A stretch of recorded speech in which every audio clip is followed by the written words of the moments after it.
Kwingineko, shughuli ya kutafuta miili miwili ya wanaume waliozama kwenye mto Isyuhu, eneo bunge la Shinyalu katika kaunti ya Kakamega inaendelea, huku serikali ikitakiwa kusaidia katika zoezi hilo.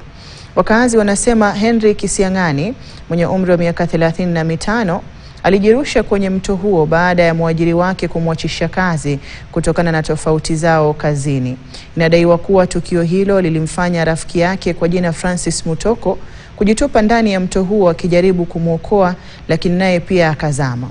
Wazazi wa mmoja wa mwenda zake Eric Mwale na Violet Mutoko sasa wanatoa wito kwa serikali na wahisani kujitokeza na kuwasaidia kuopoa miili hiyo.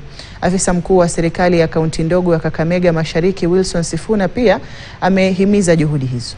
Wakipekee ile mnamuona hivyo, naomba serikali mnisaidie nipate kutoa mtoto wangu atoke kwa maji nimpeleke Likuyani. Ninaomba serikali mnisaidie, mtoto wangu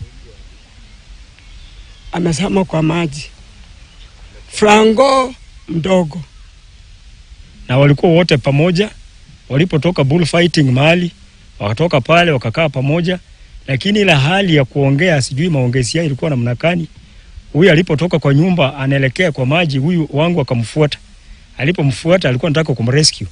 Lakini huyu wa kwanza alipoanguka, huyu wangu akaenda the other side kwenda kumkutania ili amsaidie, lakini haikung'oa nanga. Huyu alikuwa anaenda kusaidia Henry ambaye alikuwa ameanguka kwa maji, na baadaye pia akateleza na akaweza kusombwa na maji.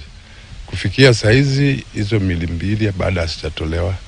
Sisi kama county na national government tumekuwa hapa, tumekuwa na mapolisi tukijaribu kuona jinsi ya kusaidia vile tunaweza pata mwili.